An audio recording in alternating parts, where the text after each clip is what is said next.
In addition, the department has fully implemented the Portsmouth Auto Recovery and Mobile Imaging System, or PARMIS, a license plate recognition system to augment the interdiction of stolen vehicles, repeat traffic offenders, and even sex offenders. After we received the grant in January of 2009, the system was operational within months and has already yielded dozens of arrests. In April 2009, with a career spanning 28 years, Chief Don J. Horton joined the fire department as the new fire chief for the city. Portsmouth community should be proud of their hometown heroes. Your local firefighters, we're going to be proactive. It is important that we engage the customer, that we talk to them about fire safety. We talked about 73% of our calls, by the way, deal with medical issues, health and safety issues. So we're not only going to be proactive in dealing with prevention of fires, we're going to be proactive in dealing with prevention of health issues. We're going to talk to you about eating right. We're going to talk to you about taking the proper medication. We're going to talk to you about exercise, because I do not want that ambulance in front of your home. So we're going to do all you can. I'm going to help you put me out of business because you mean that much to us. And that's what the type of fire service you have in place today. Under Chief Horton's direction, the Portsmouth Fire Department is implementing several new community initiatives, such as the Home Inspection Program, where upon request, firefighters actually inspect residents' homes for fire hazards and other safety concerns. The department started a paramedic bike program in April that provides the presence of medical personnel at local events throughout the city. The department takes its commitment to the community very seriously and not only supports local Civic League meetings with the presence of fire officials, but also partners with the Portsmouth Public School System in a mentoring program.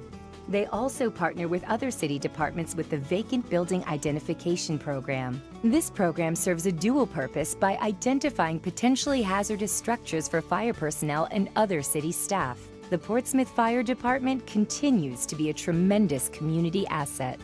As testament to the ongoing cooperation that exists between the city's police and fire departments, on February 26th, tactical paramedic Jeff Yates, an employee of the fire department, at great danger to himself, saved the lives of 2 of his fellow SWAT members.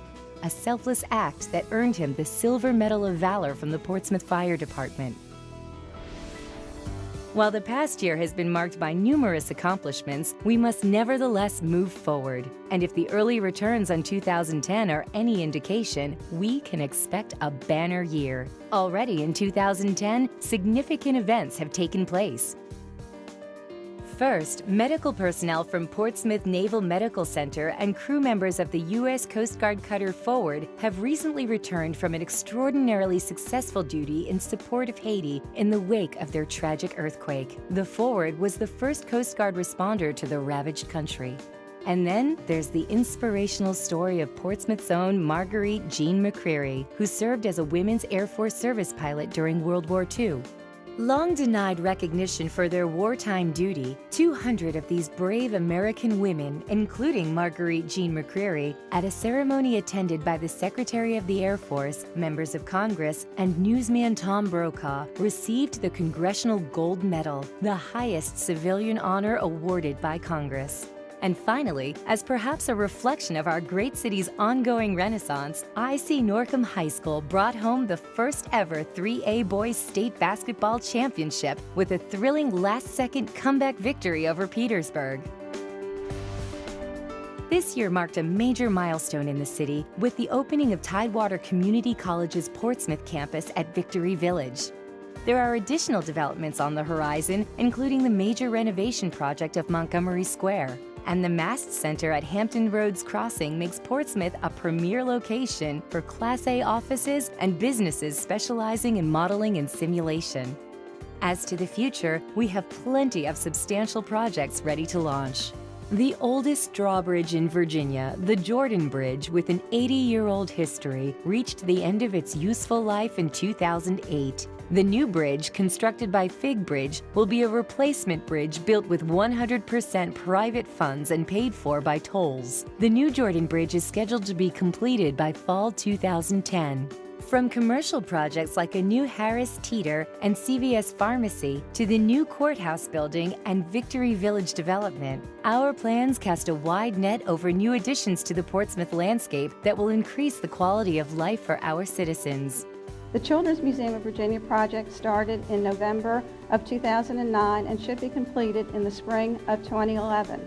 It's a public-private partnership between the City of Portsmouth and the Portsmouth Museums Foundation. The Children's Museum of Virginia, as well as its satellite location, Ondelo's Clubhouse, are assets to the Hampton Roads region. Our visitors not only come from Portsmouth, but Chesapeake, Virginia Beach, and Norfolk, as well as other cities and counties in the Commonwealth of Virginia. We also have had visitors in the past several years from at least 48 of those states. We also have visitors from other countries such as Great Britain, Puerto Rico, France, and Spain. So we see ourselves as a regional attraction in the Hampton Roads area. We have begun the renovation of our Children's Museum, and the new Churchland Library was cited for excellence in design by the Hampton Roads Association of Commercial Real Estate, highlighting its curved glass walls and 28-foot rotunda. Bon Secours Maryview Medical Center has played an important role in the health of the Portsmouth community since 1945. A not-for-profit 346-bed Catholic hospital, Bon Secours Maryview employs more than 2,000 people and has more than 400 affiliated physicians. Maryview Regional Bon Secours Hospital has been cited as best in Virginia for its advancements in bariatric surgery. Maryview hosts several centers of clinical excellence, including the Bon Secours Heart and Vascular Institute, Orthopedic Institute, and Family Birthing Center, as well as minimally invasive surgery programs, including the state-of-the-art Da Vinci robotic system. In addition, we appealed to the U.S. Department of Housing and Urban Development and were awarded a designation as an enterprise zone, a program to make Portsmouth a more attractive destination for businesses looking to relocate. The city really needs to capitalize on its own assets, its own niche. If we can take advantage of some of the things that are going on in the region, some of our competitive strengths, success will come from for the city of Portsmouth. So rather than benchmarking ourselves against the others or trying to compete within the region, if we can just focus on doing those things that will make us the best community we can be, then economic development success will come for the city. But Portsmouth is more than just buildings and highways, it's people. Fathers, mothers, children, families looking for the best place to live and grow. We in the Portsmouth leadership understand the need for the best possible quality of life and continually look for ways to improve it. New community assets include the Virginia Youth Symphony, located in the newly renovated Colony Theater, a family skating rink, the elevation of Bidaway into a world-class golf course with the help of two-time U.S. Open winner Curtis Strange. And we continue to draw new businesses to High Street to create an appealing nightlife in the city center. And finally, but exceptionally important, the Hoffler Creek Wildlife Foundation has moved into its new headquarters. The foundation and the grounds have provided the perfect venue for birders, gardeners, photographers, kayakers, and wildlife watchers of all kinds to follow their passions. In conclusion, an improving past will open the door to an even more promising future, a future where families, businesses, and artists can interact in a harmonious environment supported by a government that operates within its means. Destination Portsmouth. From concept to reality.